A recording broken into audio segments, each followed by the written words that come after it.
Muy buenas tardes.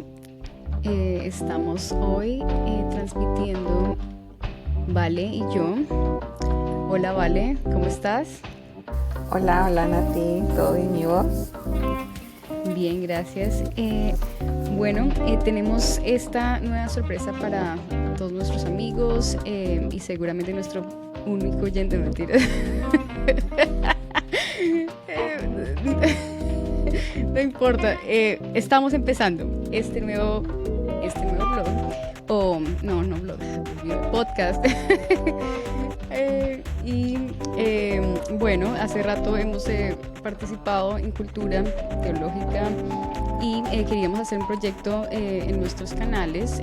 Más adelante vamos a estar conversando con otras personas, teniendo temas de interés general, de filosofía, teología, y decidimos hacerlo una realidad. Entonces hoy es nuestro primer episodio y pues les damos un cordial saludo. Sí, igualmente, muchísimas gracias como por estar por acá. En realidad este es un proyecto muy bonito porque necesitamos más voces cristianas, mujeres cristianas que puedan estar ahí en el mundo, ¿verdad? Y podamos también fortalecer la fe de otras personas y encontrar esa verdad y poder tener esa discusión, porque como hemos visto necesitamos realmente como sentarnos a conversar y poder ver todos estos temas que son de interés tanto para nuestras comunidades como para nuestras familias. Entonces esperen ahí el nombre que todavía está en pausa. Estamos decidiendo si las Sí. hijas de Sócrates o las chicas del velo. ¿Cuál era la otra? Vale, están muy buenas. Los posibles nombres están buenísimos. Espérate que aquí tengo que leer unos están muy buenos. Dice que las hijas de Sócrates, las profetisas las, sarcásticas, las apóstolas. las apóstolas o doctrinas con tacones. Ay, Dios mío. Café, Biblia y labial, imagínate. Imagínate. Hermenéutica con cartera. Ay, Dios mío. Sí, Ay, tal vez podamos poner ahí una encuesta. Sí, sí, sí, vamos a ver. La santa ironía. Ay, sí. Las chicas de Proverbios. De 31. Bueno, algo. Mujeres virtuosas, las Sí. Déboras. Ay, no, estamos en esas, estamos en ese punto, pero si nos quedamos esperando el nombre, pues no grabamos el primer episodio. Entonces, este es el primer episodio en el que se cometen todos los errores, entonces sin miedo Sin miedo al vamos a éxito. empezar. El Ajá, que tiene miedo que no nazca. exacto. Bueno, Vale y yo nos conocimos por medio del Instituto Paulino, el cual yo todavía hacemos parte. Le tenemos mucho cariño al instituto. Digamos, yo creo mucho en la misión que tiene el instituto, que es subir la vara de educación en las iglesias, llevar diferentes perspectivas teológicas, enriquecer teológicamente a la comunidad, enriquecer filosóficamente, darles como este grado de profundidad, muchísimo más como académico, pues a los diferentes ámbitos pastorales, ¿cierto? Porque hay muchas iglesias en Latinoamérica y nosotros pensamos que necesitamos crecer académicamente y eso, pues en eso estamos trabajando en el instituto. Eh, hay estudiantes espectaculares, profesores también, y bueno, ahí nos conocimos Vale y yo. Y también, bueno, Vale está en Costa Rica, yo estoy en Estados Unidos, pero yo soy de Colombia. ¿Qué más contamos así?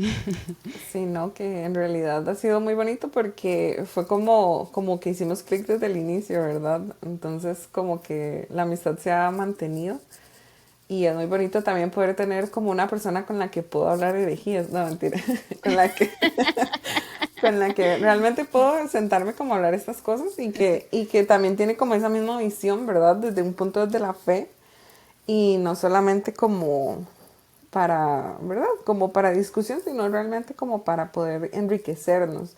Y también yo comparto esa misma visión del Instituto Paulino, que realmente no es como cualquier seminario, como que me ha gustado mucho que me han enseñado diferentes posturas teológicas y no solamente como la reformada o esta, sino que realmente es como vemos todo un panorama y así podemos ver diferentes ideas, ¿verdad? Entonces no nos enfocamos solamente como en algo en específico, sino que cada quien bajo sus propias convicciones puede decir, bueno, esto y esto, y obviamente bajo una línea ortodoxa, ¿verdad? Pero que da como esa apertura a poder explorar ideas en general. Entonces, si no, aquí seguimos. Sí, sí, nosotros tenemos de todo, calvinistas, arminianos, hasta el cura Toro da clases, no mentira.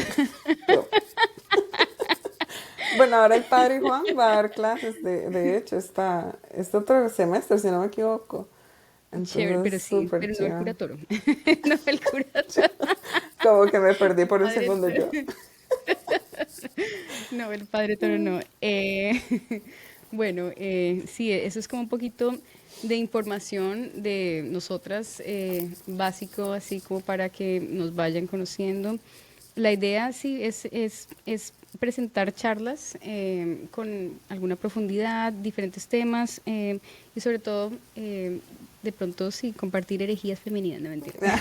Sumisiones. Herejía- Somos sumisas, no tanto. No. Ah, Bueno, de eso vamos a hablar hoy. Hoy, bueno, el tema de hoy, para iniciar, ya que es un tema muy, muy de hoy, la semana pasada, el fin de semana pasada fue el funeral de Charlie Kirk. Sabemos que él fue una persona muy influyente acá en Estados Unidos, entonces vamos a hablar un poquito de esa familia, de la familia Kirk, pero sobre todo vamos a hablar de Erica Kirk y de el discurso que dio Erica en el funeral. sí, realmente, bueno, tal vez mencionar que esta persona, Charlie Kirk, en realidad yo tal vez nunca lo seguí completamente. Sí, tal vez como que conocí un poco de que era una persona, como de hecho hay varias otras personas que van alrededor de Estados Unidos como a hablar con los estudiantes, pero realmente nunca lo seguí al 100%, más que todo en mi caso especial, tal vez porque él tenía mucho speech como nacionalista, como de Estados Unidos, entonces eso es algo con lo que yo realmente como costarricense en mi charquito realmente no tenía interés. A veces escuchaba tal vez algunas conversaciones que él tenía como con esto del discurso trans, y tal vez como ese mismo debate como de igual capitalismo y como toda esta parte de, ¿verdad?, de la derecha estadounidense. Pero sin duda alguna, eso fue un shock completamente porque ver como una persona es disparada y asesinada en un momento en la historia que realmente lo podemos ver casi que live streamed, ¿verdad? O sea, fue completamente en vivo. Y eso es un shock porque realmente incluso, bueno, somos de la generación que igualmente vio lo que fue el 9/11, las Torres Gemelas, y ver otra cosa que se vea como tan en vivo realmente despierta muchas cosas y muchos sentimientos que se dieron en ese momento, ¿verdad? Y más ahora que fue como incluso una persona que estaba sentada hablando con otra persona, o sea, no se veía absolutamente nada como de incitación de violencia para nada, sino que era nada más una discusión en una universidad. Entonces realmente es como muy choqueante el poder ver como eso tan en vivo y tan en directo. Realmente fue una noticia que pasó por todo el mundo en redes sociales, pero en segundos completamente, y en segundos mis redes sociales estaban inundadas de Charlie Kirk. Muchas opiniones, tanto a favor como en contra. De hecho, personas conocidas también posteando tanto a favor y en contra. Pero sin duda alguna esto es algo que, sea para bien o para mal, a todo el mundo realmente sorprendió, ¿verdad? Entonces creo que esa fue como mi primera impresión de lo que pasó con la familia. Bueno, ya después ver a la esposa, saber que también tenía papá, que era papá, perdón.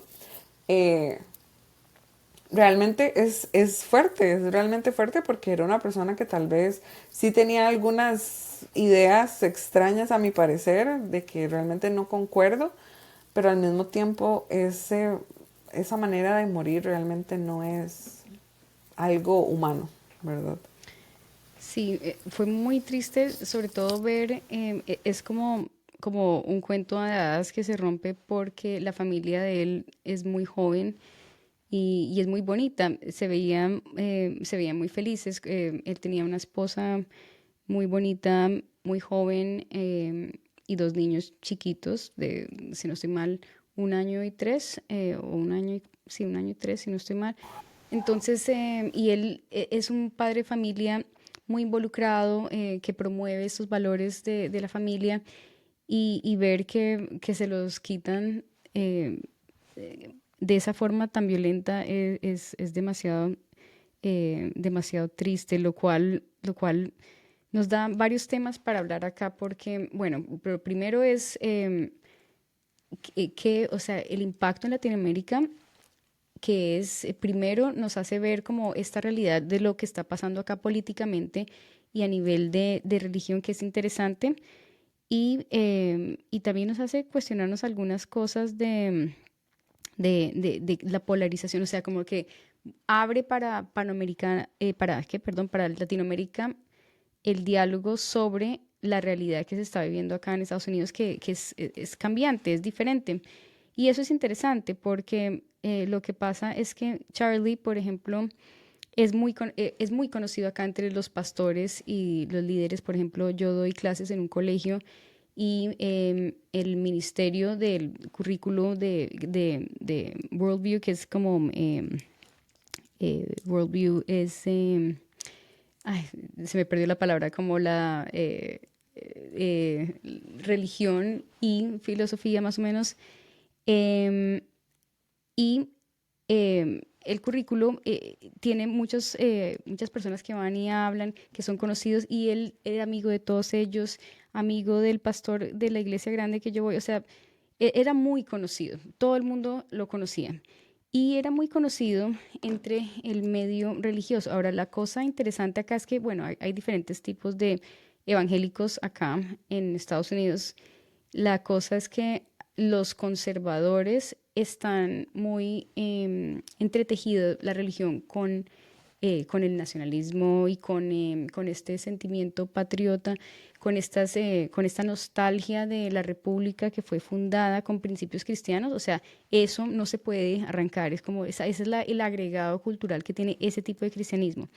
Hay otro sector que no es así, que es diferente, es un poco más liberal, porque obviamente hay diferentes cristianismos, pero, pero él pertenecía a este sector que, prevalece en las zonas rurales.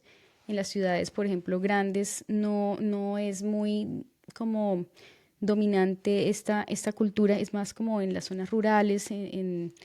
Y, lo interesante es que, había pasado, o sea, esta es muy tradicional, ese conservaturismo es muy tradicional. Y lo que estaba pasando era que ellos, los conservadores, enviaban sus hijos a, universidades, y en las universidades les quitaban el cristianismo, ¿sí? Eso era esa es la historia típica de acá de Estados Unidos.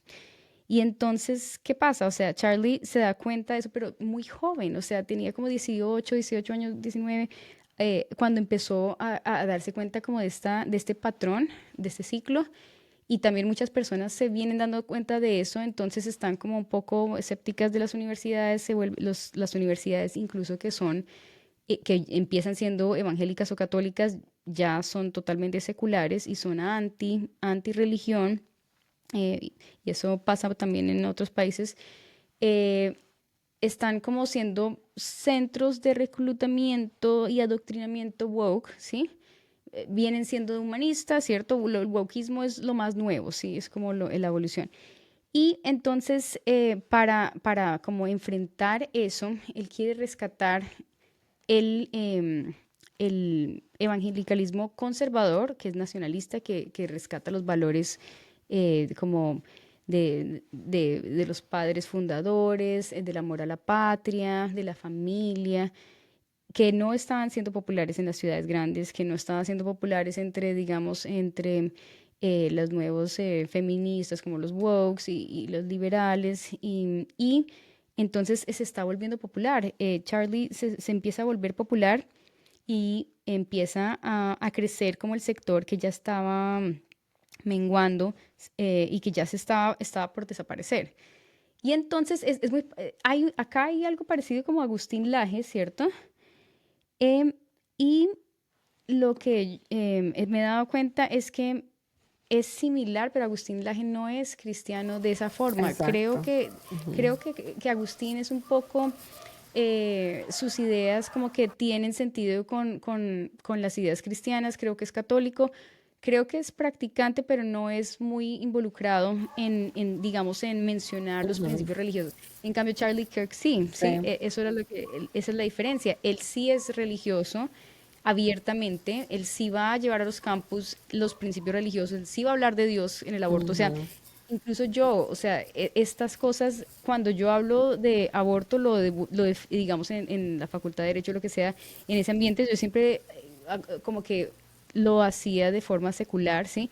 Pero él no lo hace, él no tiene esa reserva, él dice que es cristiano, él usa los principios de Dios, él tiene este orgullo de los padres fundadores y siendo tan joven, entonces empieza a arrasar como, como de popularidad y a unirse con muchas personas y entonces eso es lo que empieza a molestar al, digamos, el progresismo, que sería el wokeismo acá, porque es que lo que se había puesto de moda, por así decirlo, en las universidades es que ya nadie puede hablar de eso, o sea, el aborto es algo que no se puede cuestionar, ¿sí? Y eso es lo que se quería, que esto es un valor y esto se va a pelear y eso va a empezar a progresar y nadie tiene por qué cuestionarlo porque es un valor, esto es un derecho humano. Entonces, esa es como la respuesta a ese sector y es muy interesante porque en Latinoamérica está pasando algo similar con Agustín Laje, pero no es tan Exacto. así.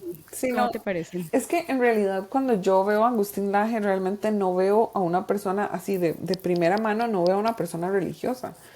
Entonces cuando él se presenta, tal vez en las universidades, de hecho él estuvo acá en Costa Rica, en la Universidad de Costa Rica, y, o sea, volvemos a lo mismo, no es una persona que habla de religión. Si es practicante o no, realmente no lo sigo tanto como para poder decirte sí o no, pero incluso en sus libros y todo.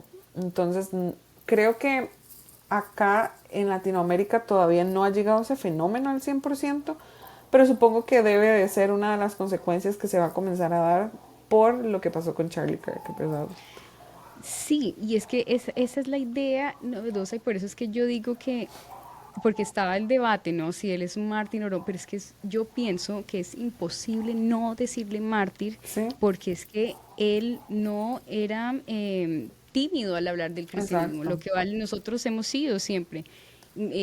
Porque es que se nos ha presentado la idea que si tú eres religioso es un pecado secular meterte en política con religión y es un pecado. Y en parte, digamos, yo lo veía así y lo admito porque me parece que el problema de mezclar política con religión es que siempre, pues la política es muy corrupta, ¿cierto? exacto. Y entonces siempre llegan los mercaderes de la fe y entonces van a querer arrasar conciencias, con miedos, y se quieren llevar a Sí, todos los votos, porque eso siempre pasa y en Latinoamérica, que es como la cuna de la corrupción, Dios mío. sí, Entonces, de cierto modo, las personas que son religiosas en Latinoamérica nos hemos cohibido de hablar nuestros principios religiosos, pero este es es una propuesta novedosa y de pronto es muy diferente a lo que Latinoamérica es,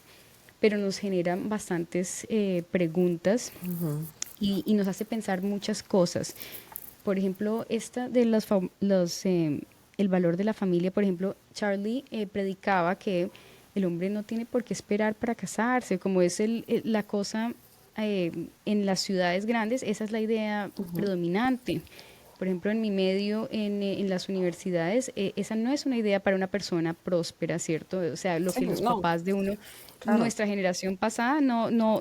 no pensaba que casarse era algo bueno, y por eso muchas mujeres Sí, se esperan hasta muy mayores y ya hasta muy después incluso tarde. no pueden como formar realmente una familia, incluso por razones biológicas. Sí, y esa idea entonces la está cuestionando o la estaba cuestionando Charlie Kirk, ¿cierto? Y, y sí es una idea novedosa, digamos para Latinoamérica es totalmente novedosa, digamos para el ambiente y para el medio bogotano es totalmente novedoso en las universidades. Los padres de nuestra generación, o sea, nos enseñaron que uno tenía que vivir la vida, que tenía que Sacar la enriquecerse primero, que carrera. tenía que sacar la carrera. Eso Ujú. es como ese es el perfil de una persona exitosa de acorde como a la generación de los papás de uno, que serían esos los boomers, creo que son los Sí, boomers, nosotros sí, somos, o los X, no sé, nosotros somos que millennials, millennial. Yo estoy en el límite de millennial, pero soy millennial. yo creo que sí, listo.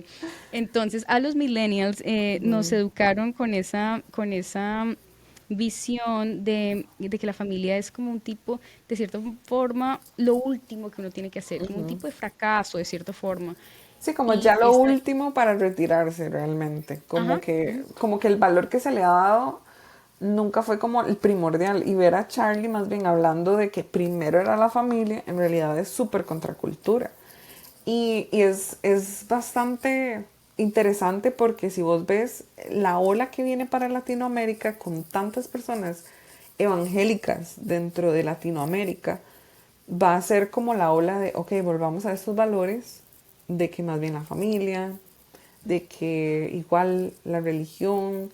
Entonces, como que se va a empezar a, bueno, en lo personal pienso que se va a empezar a ver como más ese avivamiento de valores de familia, país, cultura. En Latinoamérica tal vez no hay como ese nacionalismo que hay en Estados sí, Unidos, pero sí creo que va a haber como un levantamiento como de, ok, necesitamos ver qué hacemos con nuestros países, ¿verdad? A menor escala, pero se va a ver, aunque sea, ¿verdad? Sus pequeños frutos de esto. Y de ahí, en realidad, Latinoamérica es un caldo de cultivo de el evangelicalismo, entonces definitivamente eso es algo que se viene y que hay que meditar exactamente qué cosas buenas y qué cosas malas se van a comenzar a agarrar de todo ese tema de Charlie Kirk. sí, yo creo que ya, digamos, se está viendo la ola porque Agustín Laje ha preparado el terreno, sino que le falta una conexión, digamos, en valores axiológicas del motivo de los valores, de dónde salen los valores.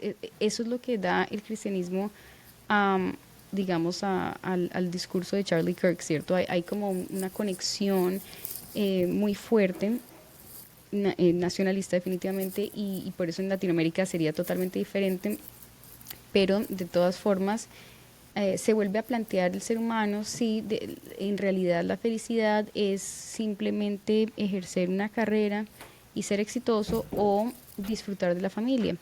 Y yo creo que en este punto llevamos 1000 horas hablando de Charlie, no se nos olvidó, Erika era el punto, bueno, y ahí entramos a hablar de Erika y el discurso que definitivamente lo escuché y vale la pena hacer varios comentarios y recordarlo porque es muy memorable. De hecho, voy a compartir un segundito.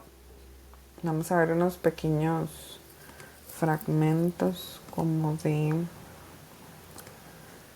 Erika. Ahí se ve igual en los subtítulos, entonces nada más me confirma si Sí, se oye el audio. sí, sí, sí los veo. For a Christian husband, a man who leads so that they can serve,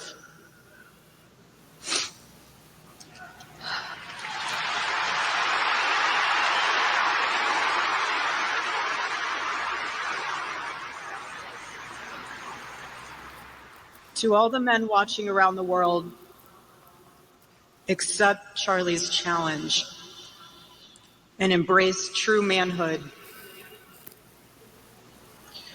Be strong and courageous for your families.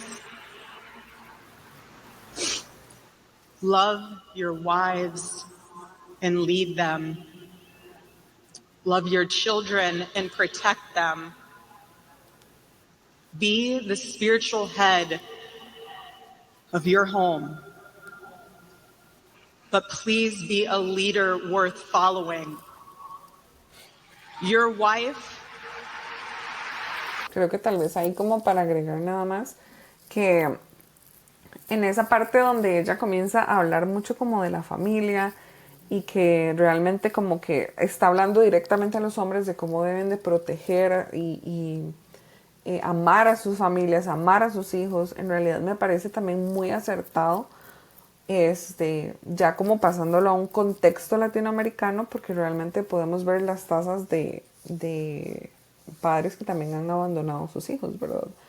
Entonces el poder también decir como, ok, amen a sus hijos, amen a sus esposas, me parece algo acertado y que es una crítica que podemos realmente recibir, ¿verdad? Porque es algo que vemos en nuestros países latinoamericanos que incluso, ¿verdad? Cuando los padres han querido hacerse responsables, también hay como ese rechazo parte de las mamás, ¿verdad? De que ya no, porque hay problemas dentro de la pareja, se separa la pareja, entonces, bueno, como que hay un distanciamiento en general con la figura paterna y el que ella da de esa crítica y de ese comentario de, bueno, a las personas, a los hombres en este caso en específico, amen a sus hijos, protéjanlos, es algo que es un recordatorio que tenemos que tener definitivamente y que es una crítica muy válida. Entonces me parece muy acertado ahí.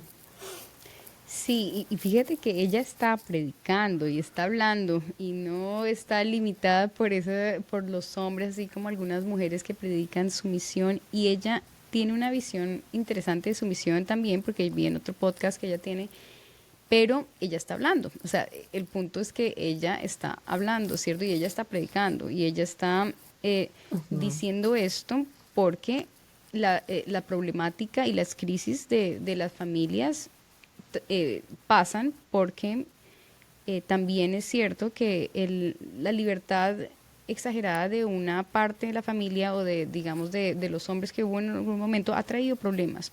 Y esas crisis también han afectado las iglesias y las familias, porque si no se vive el cristianismo como una ecuación, es decir, donde el hombre y la mujer viven en armonía y en respeto, el liderazgo realmente no va a servir, no puede servir. Y ella ahí lo está diciendo. Entonces, las mujeres que predican sumisión, ella misma, Erica, cree en la sumisión, porque yo la vi en el podcast, yo no sé si tuviste en este podcast que estaba hablando con el esposo, donde están hablando de la sumisión, y ella dice, la sumisión es algo lindo, es algo hermoso. Claro, es que cuando es un buen líder. Funciona cuando el hombre está siendo un cristiano.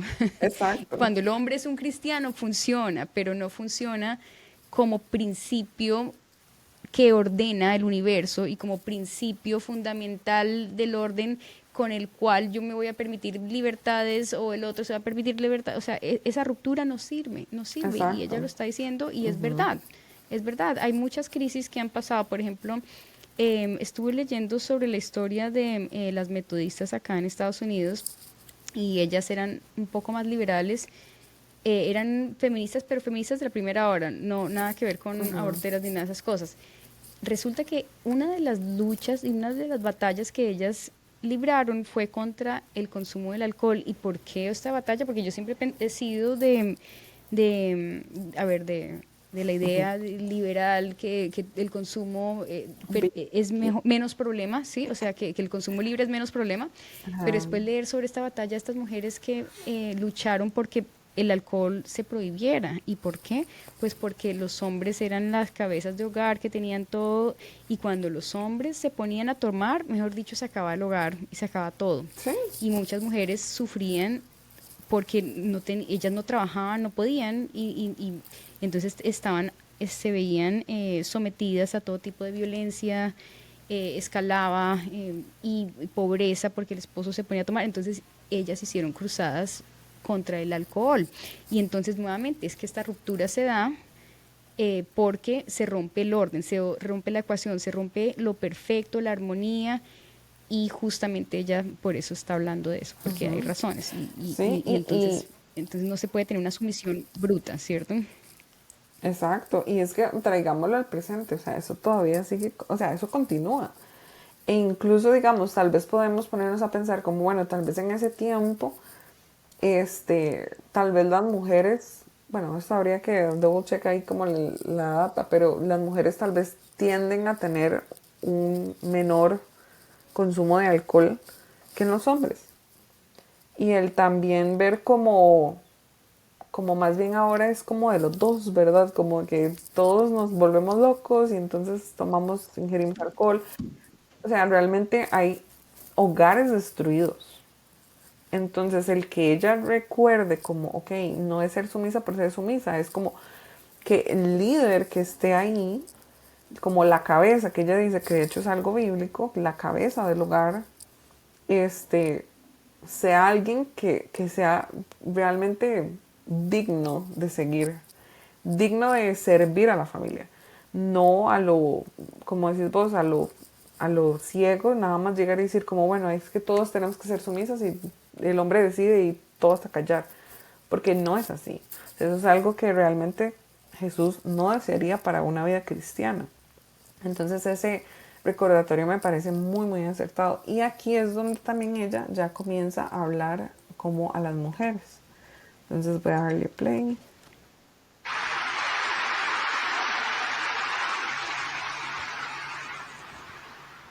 Your wife is not your servant. Your wife is not your employee. Your wife is not your slave. She is your helper. You are not rivals. You are one flesh working together for the glory of God. Exactamente. Sí, perfecto.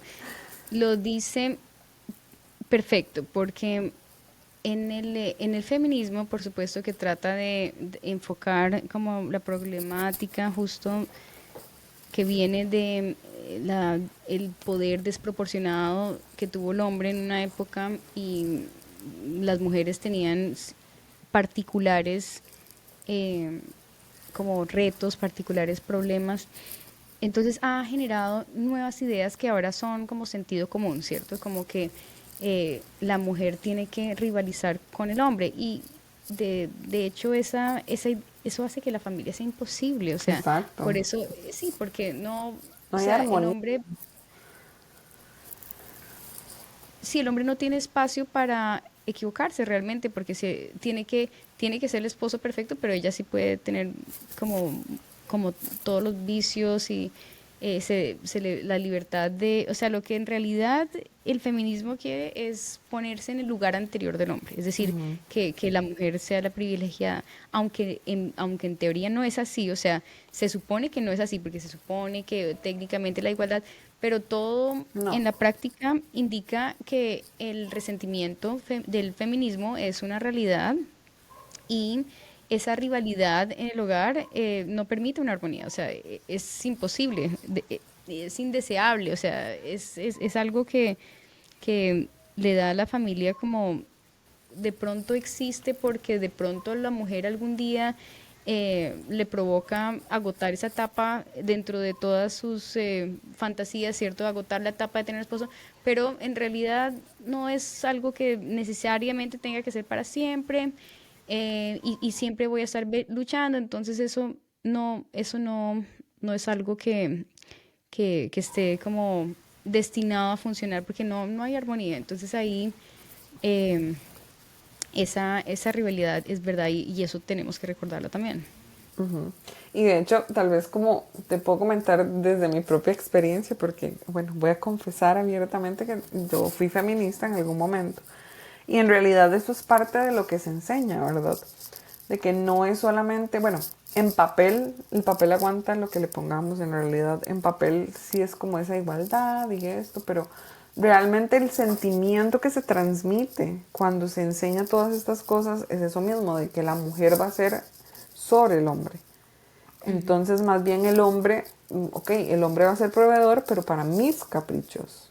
O el hombre va a ser guardador, pero para mis caprichos. Y es como a mi conveniencia realmente.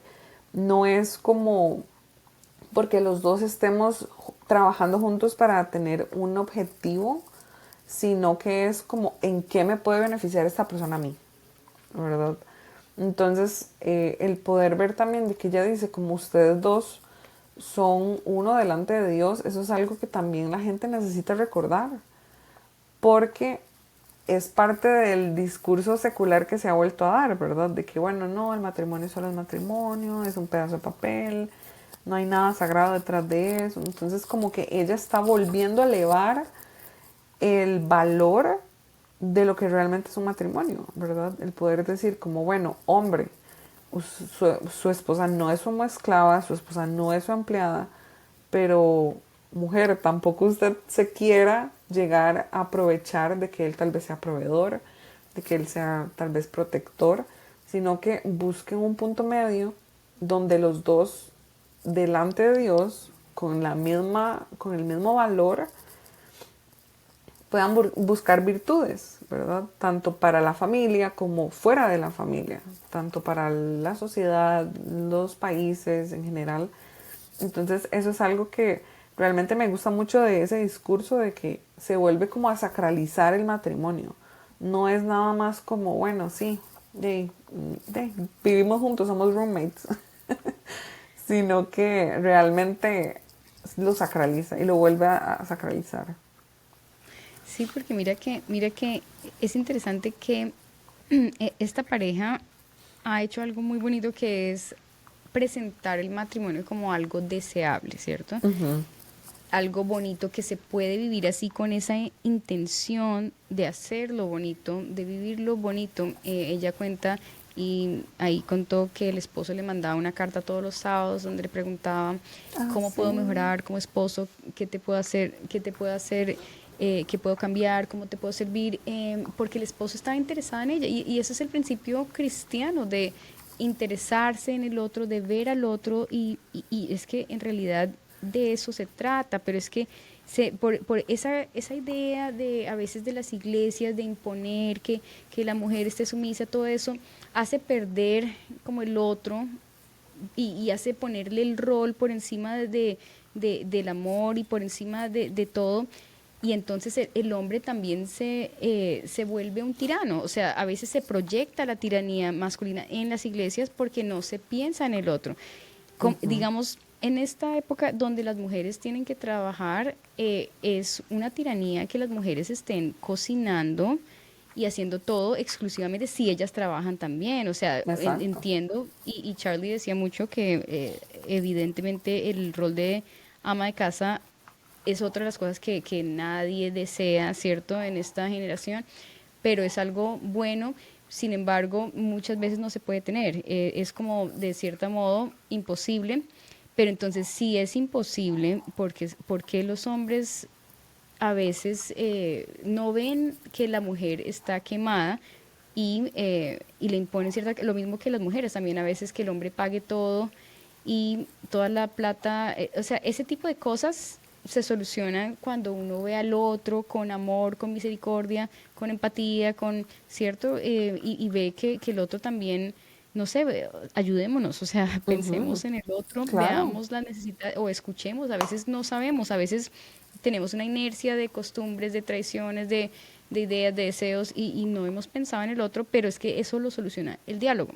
Ujú. Entonces el diálogo, o a veces uno puede cambiar, uno puede pensar, no, yo quiero esto y no puedo, porque no puedo. Entonces uno habla, ¿no? Uno dice, por eso el diálogo es reconocer al otro y es escuchar y muchas veces uno se equivoca, pero lo deseable es como querer vivir una armonía, querer al otro, o sea, querer, desear querer al otro, desear amar al otro y no verlo como como una parte de cumplir mi sueño, porque a veces es el capricho de casarse, es que uno encuentre una pareja perfecta que tenga la lista y que le cumple a uno, pero, pero es que eso no es, o sea, un diálogo, es un diálogo en una intimidad donde uno comparte espacios muy íntimos. Entonces el diálogo es fundamental. Ujú. No, y de hecho, digamos, si nos ponemos a pensar, en Latinoamérica es casi imposible,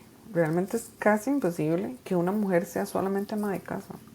O sea, tiene que ser una familia realmente demasiado adinerada para que realmente la mujer pueda decir, me voy a quedar siendo ama de casa.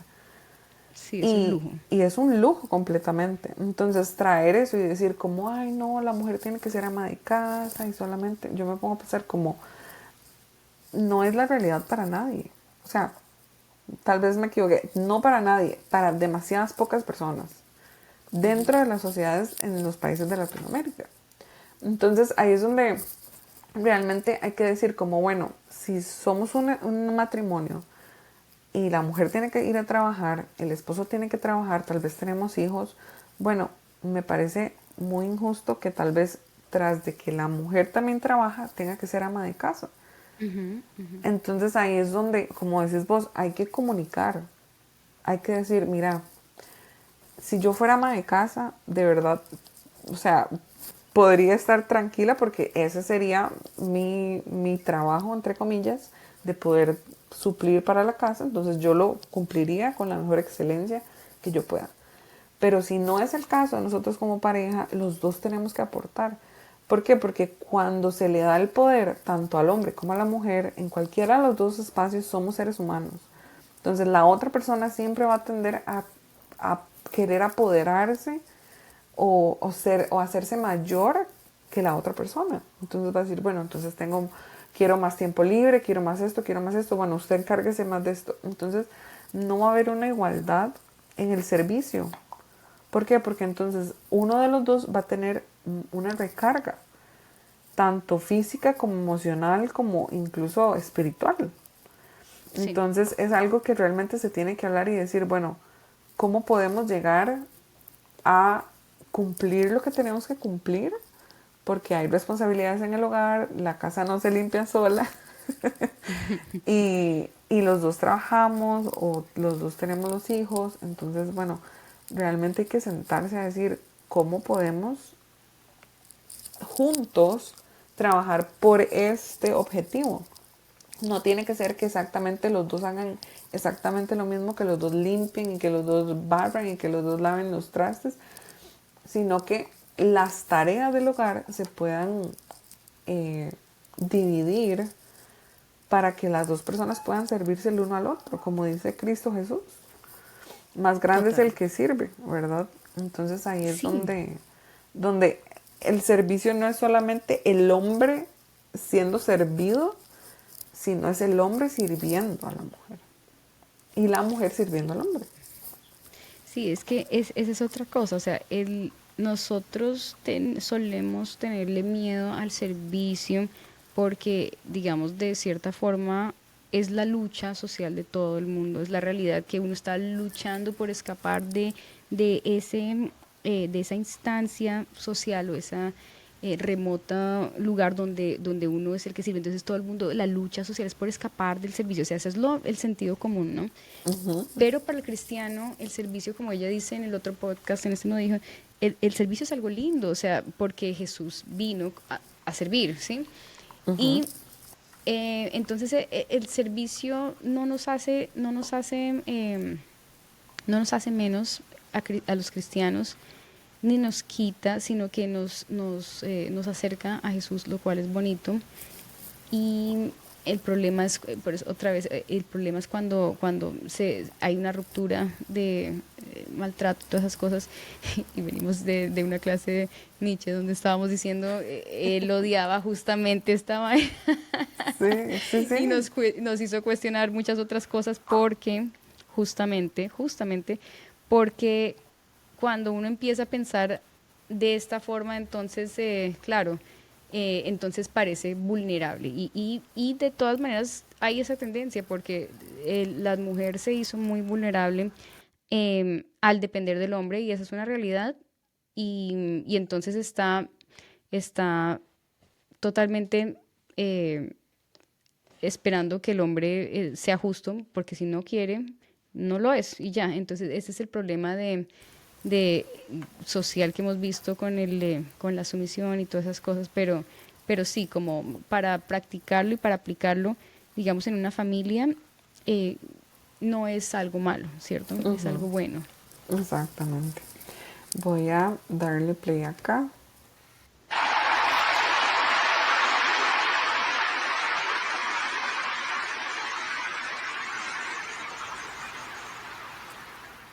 I was Charlie's confidant. I was his vault, his closest and most trusted advisor, his best friend. I poured into him and loved him so deeply, empowered him, because his love for me drove me to be a better wife. Every day he honored me, and I prayed that I could be the wife that God needed me to be for my husband. Women, I have a challenge for you too. Be virtuous. Our strength is found in God's design for our role. We are the guardians. We are the encouragers. We are the preservers. Guard your heart. Everything you do flows from it.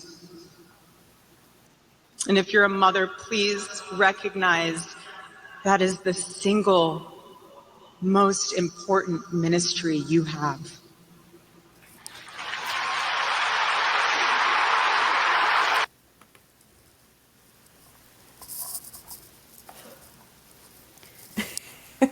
Sí, ahí le da, ahí empieza, bueno, también a recomendarle a las mujeres, a exaltar el rol de madre y nuevamente pues habla muy bien pues de su matrimonio y de su rol, ¿cierto? Y de la armonía como se vivió en su hogar. Y yo creo que esto también va a inspirar a muchas personas a desear eso, ¿cierto? A desear vivir en armonía, porque a veces tenemos ideas negativas. Yo creo que yo también viví eso y en Latinoamérica muchas personas también que ve la ruptura de sus abuelos, ¿cierto? Y a veces no se ven, a veces celebran las bodas de 500 años, agotaron todos los metales de todas las piedras preciosas de bodas, bombas y fiestas y uno en el fondo sabe que en esa relación no hay armonía, ¿cierto? No hay respeto, que hubo incluso adulterios, que hubo, que hay hijos extramatrimoniales, pero siempre están las bodas de todas las piedras preciosas ahí. Y entonces eso, yo creo que más que mis papás, porque la generación de, digamos, de mis papás, es la generación que ya no tolera eso, entonces hay más divorcios y más intolerancia a ese tipo de cosas. Pero la generación de los abuelos era donde se veía el matrimonio, cómo podía ser uno infeliz con el matrimonio. O sea, ella nos está presentando lo bonito, ¿cierto? Lo deseable, y entonces ya de pronto se empieza a generar otra vez este deseo por llegar ahí, porque se puede trabajar por eso, ¿sí? Pero también nosotros, porque no vimos eso, pues porque vimos otras realidades, ¿cierto? Yo, por ejemplo, sí, honestamente no creo que ninguna de mis abuelas fue feliz en su matrimonio, no creo. O sea, siendo honesta, no creo. Y así nos lo dijeran, lo que sea, uno escucha historias, uno sabe cosas, detalles, y uno se da cuenta que no había esa armonía, que no es feliz. Entonces es muy inspirador ver otro caso así como este, que donde y lo terrible es la frustración, ¿no? Que lo mataron, o sea, como, Dios mío, no mataron los viejitos de esos que maltratan, mataron a un padre bueno, a un esposo amado, ejemplar, y no, es muy triste por eso. Sí, y de hecho, yo creo que los abuelos lo que celebraban eran como los 50 años de infelicidad, Sí, maltrato, sí, sí, sí, borracheras. sí, sí, No, sí. es muy bonito porque realmente eso es algo que tal vez hasta cierto punto también como que tal vez nuestra generación lo vivió más, tal vez como por este romanticismo de Hollywood, de verdad, de todas las películas y así. Pero es muy bonito como poder trasladarlo a un contexto cristiano donde realmente se da, ¿verdad? Donde mi esposo es mi confidente, donde mi esposo realmente es la persona más cercana que yo tengo. Porque, digamos, por ejemplo, en mi caso personal, he escuchado muchos comentarios donde más bien matrimonios fuera de Cristo siempre es como, bueno, ¿qué le puedo esconder a mi esposo? O sea, me voy y me gasto toda esta plata y ¿qué le puedo esconder? O tal vez mi confidente es la vecina de la par o la del frente, la del lado, la del otro. Sí. Y hay como esa separación entre el esposo y la esposa. Sí, Y sí, sí. verla a ella como diciendo, él era mi confidente, él era mi mejor amigo, me parece algo tan hermoso y Sí. realmente es parte de lo que anhelo también en mi matrimonio porque bueno, mi esposo y yo sí somos como muy compinches, ¿verdad? Entonces Qué es algo chido. que debemos de realmente como de buscar, de anhelar.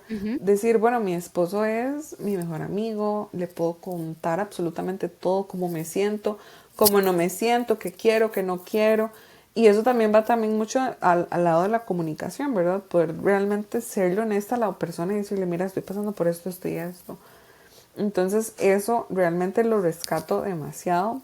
Pero tengo que decir que, por ejemplo, cuando ya ella comienza a decir como de que el rol, que ese es el rol que nos ha dado Dios, de que nosotras tenemos que hacer esto y esto y esto y esto, me pongo a pensar como, ¿y el hombre entonces no debe ser cuidador, guardador, animador? Esas son virtudes que tienen que ser de todo cristiano. Y Sí, más dentro de un contexto de matrimonio que sigue a Cristo, por ejemplo, o de una relación que está buscando matrimonio en Cristo. Porque yo no puedo decir como, bueno, yo tengo que hacer todo esto y mi esposo tiene que hacer todo esto, cuando realmente son virtudes que Cristo y que el fundamento de los apóstoles nos dice que son para todo cristiano. No hay distinción entre judío ni griego, hombre, mujer. Entonces ahí es donde tal vez sí no me parece como que ella diga como bueno, este va a ser como su ministerio más importante, porque tal vez ahí también siento como que ella está asumiendo que el único ministerio más importante de la mujer va a ser el ser madre. Pero ¿qué pasa con las mujeres que no somos madres, por ejemplo? Que incluso mujeres que no están casadas. Entonces ahí es donde también discrepo porque hay diferentes llamados. Los dones del sí. espíritu son diferentes. Yo no me puedo comparar a otra persona. Puedo buscar las virtudes que tiene esa persona, pero no puedo compararme en decir, bueno, si yo no soy mamá, entonces no tengo ministerio, por ejemplo. ¿Verdad? Ahí es donde tal vez esa parte sí la veo como un poco que no se apega realmente como a la realidad Ajá. y que busca tal No vez tan como universal de pronto. exacto, no universal. Sí, es muy buen aporte, sí, porque justamente es que volviendo a esa pareja, ellos están muy metidos en su universo, ¿cierto? Y la realidad de ellos que es como ganar esa política y ese sector también está promoviendo que tengan muchos hijos. Entonces es como un anhelo político, ¿sí? Que crezca esa población para que mengüen las minorías, etcétera. Tiene que ver también por ahí. Y y lo que te digo, es imposible sacarle lo cristiano a eso, pero también imposible lo político porque están tan juntos. Ujú, sí. Y sí, y la verdad es que hay muchas personas que no tienen eso y yo he aprendido que la vida es como una mesa, ¿sí? Y Dios le sirve a uno cosas, entonces el deleite debe estar en apreciar lo que hay y a veces no hay cosas, pero cuando uno no tiene algunas cosas, tiene lo otro. Es como, yo aprendí eso porque yo siempre cuando estaba en Colombia, a veces quería estar acá o allá, y entonces aprendí a disfrutar el momento y sacarle todo lo mejor a mis circunstancias, cualquiera que fueran. Mis circunstancias fueron muy cambiantes toda mi vida. Y así eso también es lo que Dios quiere, lo que tú dices, no anhelar tener el rol de otro, ¿cierto? Y ni las circunstancias. Es algo que atrae como mucha sabiduría, porque también, ponte a pensar, mira, en los 10 mandamientos hay una parte de no codiciar, ¿cierto? Ujú, Y eso exacto. tiene que ver con la realidad, aceptar la realidad de uno. Y eso es todo lo que no nos están programando, porque digamos, lo característico de esta época es que lo programan a uno para salirse de la realidad y eso le trae infelicidad, problemas económicos, financieros y profunda frustración. Y hay familias, por ejemplo, que podrían vivir perfecto con sus circunstancias reales, pero por estar anhelando y deseando cosas que nunca van a llegar a tener, entonces rompen Ujú. y su estabilidad financiera, ¿cierto? Y, y eso pasa no solo con eso, sino que también con la realidad de eso, de que si yo estoy soltero, bueno, hay otras cosas que puedo hacer si estoy soltero, ¿cierto? Entonces, pues le toca ser feliz con eso. O si no tengo hijos, o si tengo lo que sea. Entonces hay muchas realidades, tienes razón. No se puede Sí. universalizar eso que dices, es cierto. Incluso Pablo dijo, anhelen la soltería. Sí, sí, mira, una de las cosas de la soltería, ¿sabes qué es? Que pueden disfrutar del celular, porque has visto,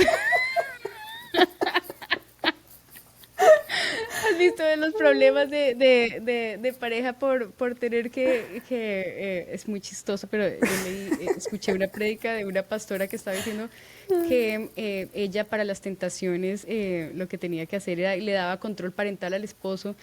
Y yo digo, sí, imagínate esa vaina. Entonces yo digo, Dios mío, o sea, ¿qué es esto? Sí, sí. Y esas otras las cosas. O sea, los extremos son eso. Es un extremo y el otro extremo es como que no, tú no puedes ni ver mi celular. Sí es cierto que Ajá. tampoco, o sea, es muy chistoso, pero, Sí, o sea, no, no.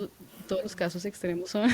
Son de verdad, pero sí, en realidad, en general, como esa parte de la mujer y todo, hay que verlo con mucho cuidado. Como decís vos, Sí. como que siento como ese pequeño discurso político detrás Ujú, y como que eso de tener muchos hijos y esto y el otro, tal vez es como donde hay que ver las realidades de las familias y las economías latinoamericanas, ujú, ¿verdad?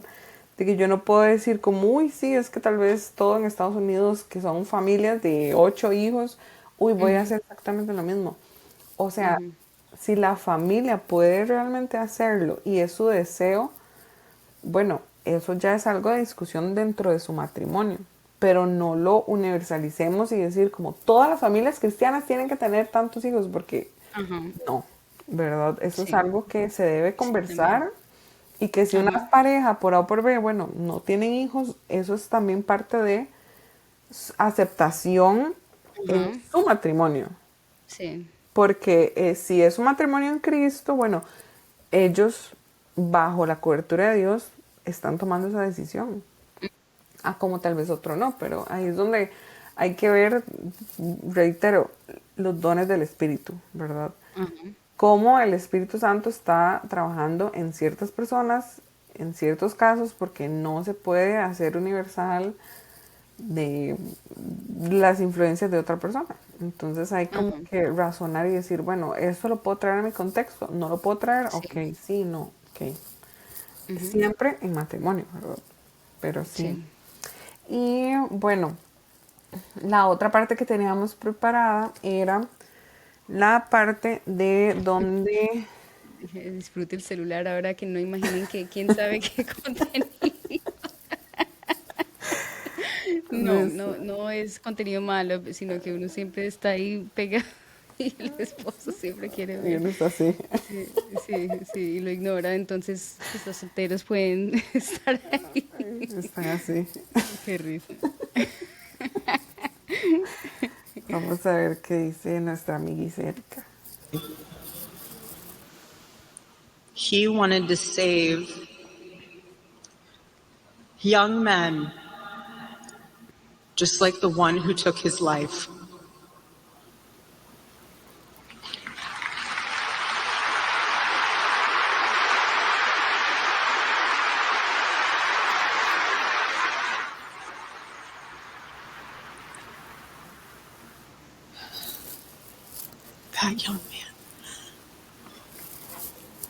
That young man, on the cross, our Savior said,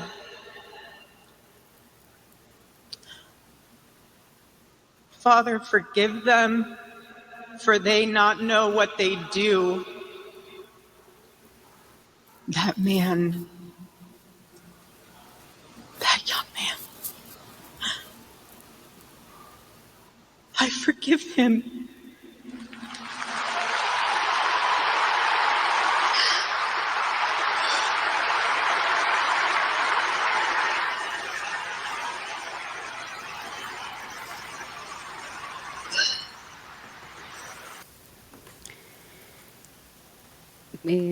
Poderoso, ¿no? El momento. Sí. Conmovedor totalmente. Es bastante difícil.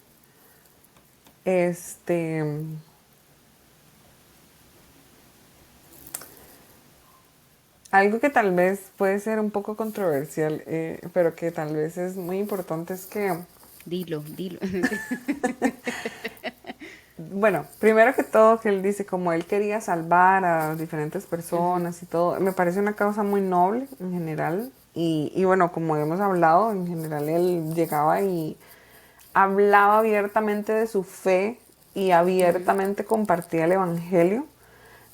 Tal vez lo que a mí en lo personal no me gusta es que él mezclaba el evangelio con política de nacionalismo y esto, en realidad. Y me parece un poco curioso porque en realidad como que claramente ella está buscando como liberarse como de el dolor que tiene, ¿verdad? Que me imagino que debe ser, no deben haber palabras para describir ese dolor. Pero me parece un poco no bíblico, ¿eh? Como el decir, bueno, yo lo perdono y así, porque el perdón, si nosotros tal vez nos vamos como Mateo 18, el perdón es como buscar por la salvación de esa persona, ¿verdad? Entonces creo que también ahí está un poco como psicología mezclada, donde nada más tal vez quiero como sacar el dolor, pero no hay como un proceso de perdón verdadero, de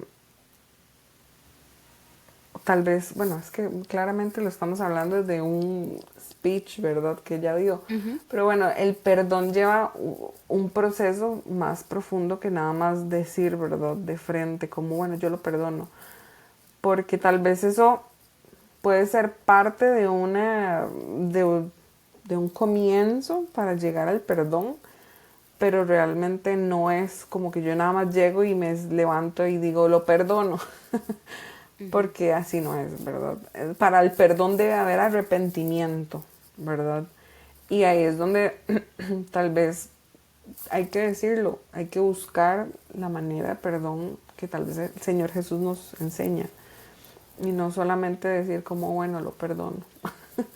Porque sí hay todo un proceso, ¿verdad? ¿Vos qué pensás, Nati? Bueno, yo pienso que acá, digamos, en este momento, es muy interesante eso que ella hace y muy bueno, muy adecuado el discurso, porque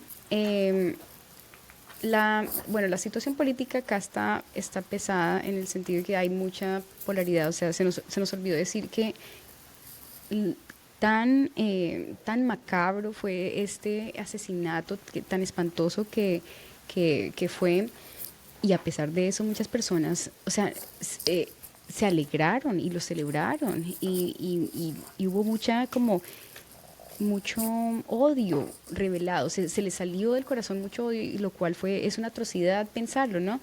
Entonces, justamente por eso, y para marcar una diferencia digamos que la forma, digamos, cristiana de hacer el duelo a la forma, digamos, revolucionaria y del wokismo que quemaba ciudades cuando en protesta, pero, o sea, yo lo veo así, como que qué más injusticia le pueden hacer a uno que matarle a alguien, o sea, es como lo más.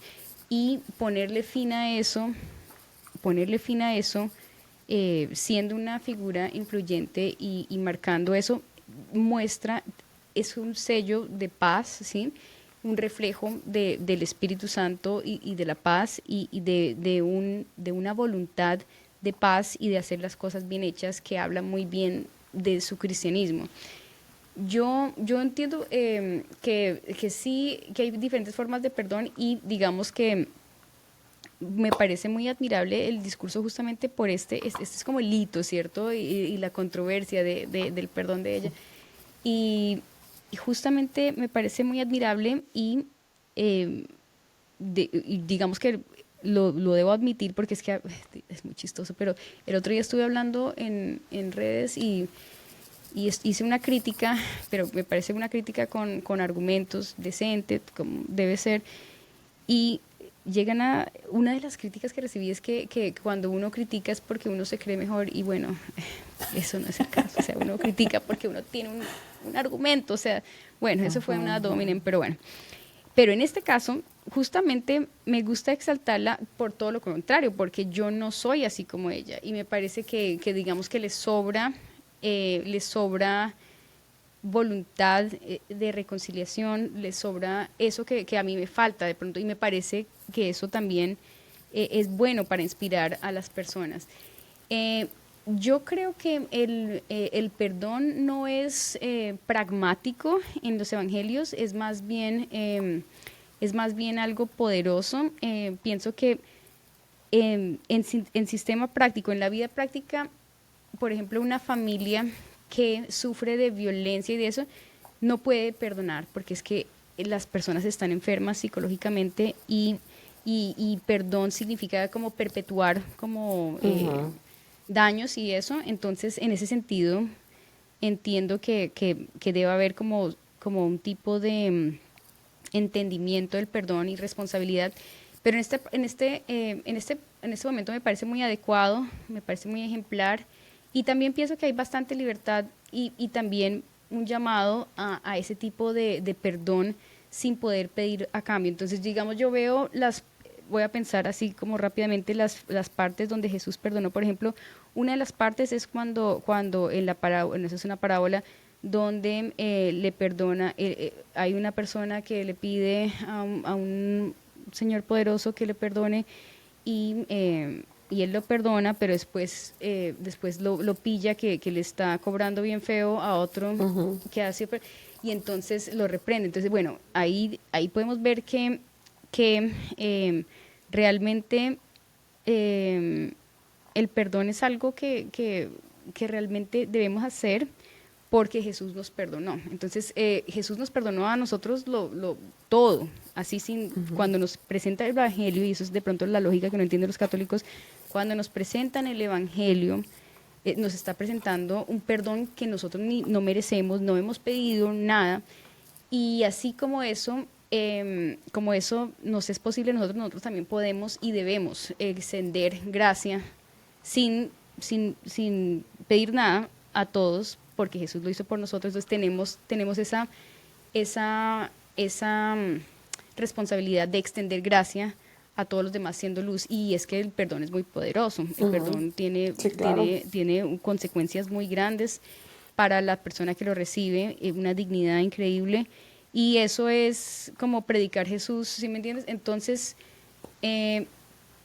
sí entiendo lo que dices, que en sentido práctico hay razones por las cuales uno a veces se reserva o a veces puede decir, digamos, en un caso penal que uno tenga con que le hicieron algo, y uno no necesariamente tiene que ser un irracional de decir, no voy a, perdono al ladrón, perdono, ¿sí me entiendes? En un caso, porque es lo que, o sea, no es como una obligación, es como un derecho, pero también es una responsabilidad. sobre todo en el sentido de extender misericordia y dignidad al otro que puede estar caído y que puede estar mal. En mi vida, por eso, y debo reconocerlo, yo no, no es que yo me he reservado el derecho de no perdonar a personas y sacarlas de mi vida como relaciones con personas familiares por muchas razones, entonces entiendo completamente. Pero sobre todo pienso que es porque las relaciones con familiares a veces son muy, eh, son, son algo que pueden ser muy tóxicas, ¿sí? Sí. Y entiendo que en este caso sea razonable, entonces es interesante, pero sí, uno tiene que pensar en el perdón muchísimo más Sí, claro, y de lo que parece. es que, digamos, por ejemplo, a mí sí me parece eso mismo que vos decís, digamos, es muy noble y es de mucha, de realmente valor llegar y decir como, bueno, perdono a la persona que mató a mi esposo. O sea, literalmente es como el asesino de mi esposo. Pero lo que pasa es que ahí es donde va mi punto. Digamos, en este contexto de que, por ejemplo, esta lucha, ¿verdad? De izquierda a derecha y, ¿verdad? Todo eso. Es realmente bonito el poder decir como, bueno, esta persona me hizo un mal y tal vez yo voy a poner la otra mejilla para que la persona, ¿verdad? El problema es cuando tal vez se ve desde un contexto cristiano, ¿verdad? Dentro del cristianismo, eh, para que haya perdón tiene que haber arrepentimiento, porque para eso Jesús mismo fue el que llegó y nos dijo como, bueno, arrepentíos, ¿verdad? Para que nosotros podamos entrar al Padre. Y el Padre nos perdona porque nos arrepentimos de nuestros pecados y recibimos al Hijo. Entonces, cuando yo llego y digo como, bueno, perdono a la persona que mató a mi esposo, ahí es donde, bueno, yo contra esta persona no tengo nada en contra. Obviamente, ¿verdad? Busco justicia, ¿verdad? Pero es que volvemos a lo mismo, es como para que mi conciencia esté realmente bien. No tener eso en mi corazón y que no se me haga como una raíz de amargura. Pero el perdón en sí es como que tiene que haber un arrepentimiento de la otra persona para que entonces haya como una reconciliación. Que si lo vemos, por ejemplo, con el Padre, nosotros nos reconciliamos con el Padre por medio del Hijo. ¿Por qué? Porque hay como ese proceso de arrepentimiento para yo poder llegar ante el Padre. Entonces ahí es donde yo digo, sí, es una causa muy noble de poder decir eso de la persona que está con esta persona, pero como decís vos, digamos, incluso en esa parábola, el padre reprende a la persona que está, ¿verdad?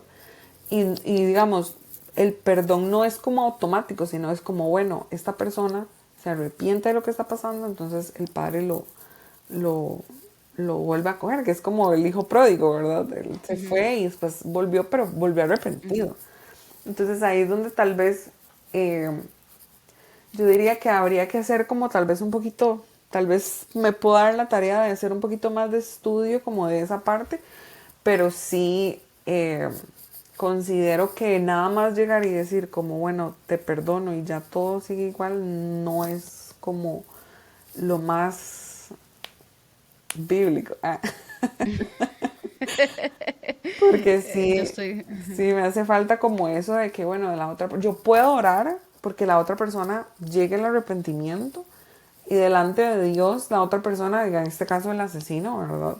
Pueda llegar y decir como, bueno, lo que hice está mal y realmente maté a una persona inocente, pero ahí es donde ya empieza como ese proceso de que la otra persona necesita el arrepentimiento para que haya como esa reconexión, pues, ¿verdad? Sí, sí. Sí, sí, entiendo tu punto. Y yo pienso que ella lo que dijo de perdón es como algo que ofrece como un precedente de paz en la nación, como que cálmense como los seguidores de ella. Y eso es algo bueno porque ella es líder ahora. O sea, ese estadio del funeral estaba como lleno de 70.000 personas y habían personas afuera y personas en otro overflow, en otro sitio ahí. Y entonces ella hace en fundamentos cristianos algo correcto Y bueno, yo creo que no es en contra de la Biblia, sino más bien a favor el extender perdón a las personas así sin nada. Em, Pienso que lo que pasa es que otra vez volvemos otra vez, no se puede vivir sin pensar, o sea, tenemos que usar la razón. Em, es necesario, por ejemplo, se dice la didaje o didache, ese texto lo has leído. Yo digo Didaje. Bueno, sí, porque no Sí, estoy sí, lo he segura. Yo leído. leo las cosas, a veces no me sé cómo se pronuncia. Bueno, la Didaje, por ejemplo, habla de, y sabemos que es un texto del apostólico, etcétera, y habla, por ejemplo, de que dice una parte que me quedó sonando, que dice que cuando que te sude la plata en las manos, algo así, lo estoy parafraseando, antes de soltárselo a darle a las personas, o sea, que antes de ayudar a la persona que te sude la plata. Y eso me da a entender algo interesante, que es que no es tan fácil, o sea, del dicho al hecho y del principio a la aplicación de la realidad, hay mucha sabiduría intermedio. Yo pienso que siempre es bueno vivir y dar generosamente, pero no está mal tener principios y tener como un tipo cierto pragmatismo para las cosas y pensar las cosas, pensarlas bien. Eso de dar dinero, por ejemplo, porque sí, o sea, las personas a veces aprovechan que el cristiano tiene que dar, que de la túnica, que no sé qué. ¿Y qué pasa si todos abusan? ¿Qué pasa si ya nadie quiere trabajar? Porque entonces, ¿sí me entiendes? Y esos casos pasan, si el familiar que no quiere trabajar, etcétera, etcétera. Entonces esa parte me da a entender que sí, Jesús dijo, dad y todas esas cosas, y el que lo hace está bien, pero también uno tiene que tener cierta forma de meditar las cosas, de meditar la situación, de pensar en las cosas. Y yo creo que eso es lo que estás diciendo tú, Sí, claro. que digamos, ella no está en ningún momento diciendo que se acabe el derecho penal, que no le den pena de muerte, que vaya con su casa feliz. Ella no está diciendo eso. Pero sí está diciendo, sí está haciendo un precedente de paz, Sí. que le enseña a las personas que incluso celebraron la muerte de su esposo, que ella no es así, que ella quiere inspirar paz, que ella es una mujer fuerte, que es una mujer que quiere seguir y someterse a Cristo. Entonces, me parece adecuado, y sí, lo que te digo, y eso no quita que, de todas maneras, yo pienso que no tenemos que ser tan pragmáticos en el sentido de esperar arrepentimiento. O sea, para una relación sí, si yo estoy en una relación con alguien, digamos, en un esposo, y, y veo que comete una falta, yo la verdad tengo que pensar las cosas y las circunstancias para el perdón, como tú dices. Por ejemplo, es muy diferente que el arrepentimiento de alguien que es atrapado, ¿cierto? Ajá, Como infidelidad. el ladrón que lo atraparon y, ay, estoy arrepentido. Sí, claro, pues claro que está arrepentido, que hizo mal el plan y lo atraparon, pues. O el esposo Ya que, no que tiene. sí, sí, pues, ¿qué más tiene? Que el esposo que lo pilla la mujer, pues por supuesto que está arrepentido de que lo pilló y que le salió mal el plan, pero no, o sea, es muy diferente esa circunstancia que una persona que de la nada te sale y te dice, ¿sabes qué? Me equivoqué contigo, fue una vez, bueno, eso es diferente. O el caso yo he visto casos de que llega, la mujer descubre una infidelidad y la iglesia se le viene encima y la obliga a perdonar, que porque y encima ella tiene que guardar silencio, y encima otra vez si le pasa otra Exacto. vez entonces ahí las personas tienen que pensar y usar sabiduría para cada caso, porque lo que tú dices, o sea, en ese caso sí, o sea, ¿cómo se puede perpetuar como un maltrato? Y además, digamos, las consecuencias de una pareja infiel también Sí, implican como que claro. contaminar el cuerpo. O sea, yo he Sí, visto casos que las personas infieles también pueden transmitir enfermedades a la pareja inocente. O sea, hay muchas cosas. Entonces, es responsabilidad pensar las cosas, ¿cierto? sí. Y entiendo lo que tú dices respecto a una relación, que uno tiene que tener como cierto pragmatismo para eso. Y es que el perdón no quita que vayan a haber consecuencias, porque tal vez eso es Ajá. lo que a veces No, también la también. gente piensa, ¿verdad? De que "Ay, yo perdono a esta persona, pero entonces ya esa persona es impune y ya no ya, intocable, cuando no. Más bien es como, bueno, esta persona está bien, merece el perdón, todos somos pecadores, todos merecemos el perdón, estamos de acuerdo, pero hay responsabilidades que se tienen que asumir. Y no es nada más como que, ay, vuelvo así y pégueme otra vez, ¿verdad? Sino como, ok, pensémoslo, meditémoslo, las circunstancias y que tal vez el yo perdono no sean como palabras mágicas, sino que realmente sea como desde una meditación y ver también el ejemplo de Jesús, ¿verdad? Pero sí. Excelente. Me ha encantado charlar contigo como siempre, ¿vale? Sí. Hoy nos salió súper bien todo el videíto, tuvimos subtítulos, estuvimos en todas. Pero ¿Las hijas de sí. Sócrates o las hijas de Las apóstolas, Nati. las apóstolas, las mujeres del velo?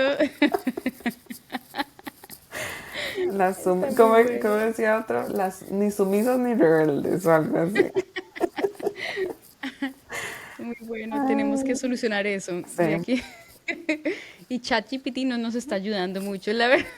sí, o sea, llegamos a Vamos a ese ver. punto de que estar en ayuno y oración a ver qué nos sale.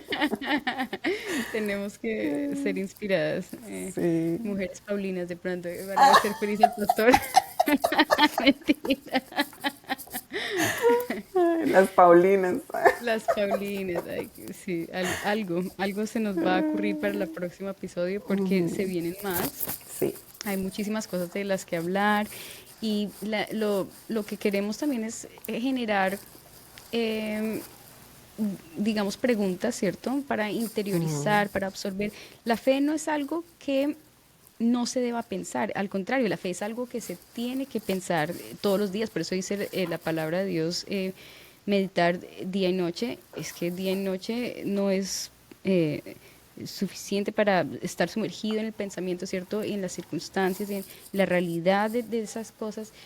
Em, por ejemplo, Charlie, volviendo a él, eh, todas las personas o varias personas de los que estuvieron hablando en el funeral decían que él tenía que tenía chats y les mandaba todos versículos bíblicos. sí, Así escuché es eso. las cosas se tienen que meditar y también partiendo de principios bíblicos y partiendo de la teología y la filosofía podemos sacar ideas para generar, para compartir, para sacarle jugo a las circunstancias y Ujú, que tengamos charlas que inspiren para bien, ¿cierto? sí. Y también me gustaría tal vez nada más como leer esta frase que de hecho que estuvimos cuando vimos lo de Hegel, que dice, por ello los teólogos han podido, partiendo desde la escritura, demostrar exegéticamente las opiniones más supuestas. Y si la Sagrada Escritura se ha convertido en una nariz de seda, todas las herejías tienen en común con la Iglesia apelar a la Sagrada Escritura. Entonces me parece súper bien como Herejía para cerrar. yo, en la No, Sagrada buenísimo. Escritura, ¿no? Sí, Pero sí, interesante. Ese es de la teología de Hegel. Está bueno para leerlo, ¿no? Todo. ujú, muy, muy bueno. Eh, sí, la pasamos bien en el curso de filosofía, Sí, ¿no? estuvo bueno, la verdad sí me gustó mucho. Qué chévere. Sí, también hay que invitar a los que nos oigan que se inscriban en el Instituto Sí, Paulino también y que se reten intelectualmente eh, y que sí, y que no, no se tomen a la ligera ninguna idea, ¿cierto? hay que estudiar mucho, mucho. Y eso es algo de aquí hasta que venga el Señor Jesús. Pero sí, Nati, un gusto. Vale, lo mismo, me encanta verte. Estaremos charlando del título y esas cosas y todos los Sí, detalles. Probablemente lo vamos a compartir en tu canal, en mi canal, y quiero ponerlo en Spotify. De pronto tú tendrás tu canal de Spotify, tus redes. Entonces, para ir haciendo cosas así en común y también bueno, se vienen varios proyectos y varios temas que podemos hacer juntos de pronto estudios, club de lectura, lo que sea. Sí. A ver qué nos sale, ¿vale? Se nos abre todo un horizonte y bueno, de la mano de Dios, sin ser sumisas ni rebeldes. Bye.